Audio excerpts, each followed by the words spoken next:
Character development is an amazing thing, and Winter's journey from side character to main cast is a perfect example. She's shown to have many different sides as a person, and I believe that we will understand each one of them in depth if we listen to the instruments.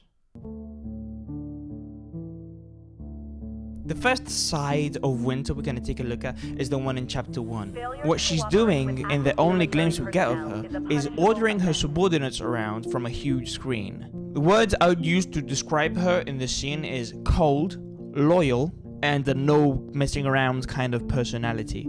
In this scene, her theme gets played by a horn, a fanfare instrument, representing her personality as a soldier, someone who is lawful, who is loyal. The trumpet comes back in chapter 2, and what's Winter doing? She's telling off her sister for breaking the law, and she's not even being very sisterly or affectionate. It's actually Wise that does that. It's Wise that acts like a little sister and hugs her, you know, since they haven't seen each other for so long.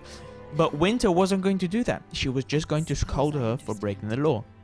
And this is such a good piece of score that there's a cool guy by the name of Joshburger who analyzed it. Anyway, it's fine. Winter does get better with her sister in the end. In chapter 5, she's actually a lot more caring and a lot more tender with Weiss. There's a cute scene where they spar with the summoning, and their themes get played with strings. Which brings me to my next side of Winter, string. The side represented by strings. Winter as a sister. So in that scene, she's taking care of Wise, as in she's training her and she's making her better. She's sort of like a mentor to her, obviously. And after that, we actually get some tender moments. And what plays in the background is an instrumental version of Path of Isolation. The words that we use to describe Winter in these scenes is warm, tsundere, and caring to family. To actual family. Our kingdom isn't supposed to be like this. Fearful and withdrawn. We should be opening our borders to help the world, not closing them down. We will, though. Once we've weathered the storm, we will. I know the general hasn't done everything perfectly, but he's doing what he thinks is right. A horn? I thought we said that the horn represents Winter as a cold individual, but she's not being cold, she's only with her sister. Right. Listen to what she's saying. I know the general hasn't done everything perfectly, but he's doing what he thinks is right. She's protecting Ironwood.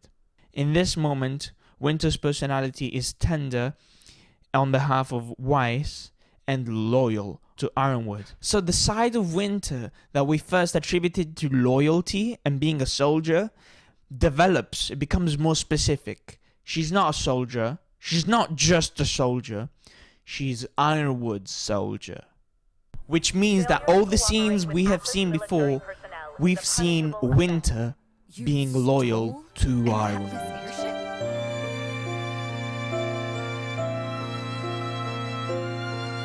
Chapter 5 is such a good chapter in terms of music. We get Team Funky, we get lots of Winter melodies, we get Robin's melody for the first time, and it's such a good chapter that someone might even generally analyze the music as a whole, you know. I don't know who would do that, but at the end of the chapter we get the maiden theme played by a piano, which then morphs into Winter's theme played by piano in a very elegant way, which I analyzed. I mean, what does the piano represent? I feel like it represents the foundation of Winter's character before her development. I say this because in that moment, the sisters are talking about Winter's past, how Ironwood groomed her career and everything. But as soon as Winter says, but the more I thought about it, the more I saw it as a privilege. A chance to do some real good for Atlas, for Remnant. The instrumentation gets flipped and the piano is pushed aside by the percussion instrument that represents the maidens. And that instrumentation is amazing because it shows Winter's determination and ambition to become the Winter Maiden. That's another side of her character, and an important one at that. She kept it secret from Weiss, obviously, because the maidens are a secret to everyone. But potentially, all these years, she's been looking up to become the Winter Maiden. right? Oh, by the way, about my Freya and Winter Maiden analysis, I've actually missed one little detail that someone... Oh, yeah, there we go. This is Sarah Tilner on the phone, my $5 patron, who actually has something to say to us. For the scene between Weiss and Winter, there's a moment when Weiss states that Winter's destiny was chosen for her, and we get this little counter melody on strings when the latter starts talking about how it was, but she's since made it her own. This melody comes from Volume 3, Chapter 6, Fall, when Ozpin tells Pyrrha that they've chosen her to inherit the power of the Fall Maiden.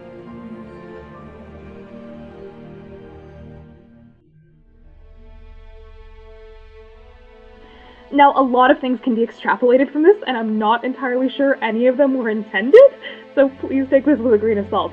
But it's really, really interesting, because while their paths are extraordinarily similar, Pyrrha and Winter approach these responsibilities being foisted on them in very different ways, both as destiny, but one as duty and the other as privilege, and those are reflected in the variation on the melody. Firstly, with Pyrrha's, there's no counter melody, it's just the strings.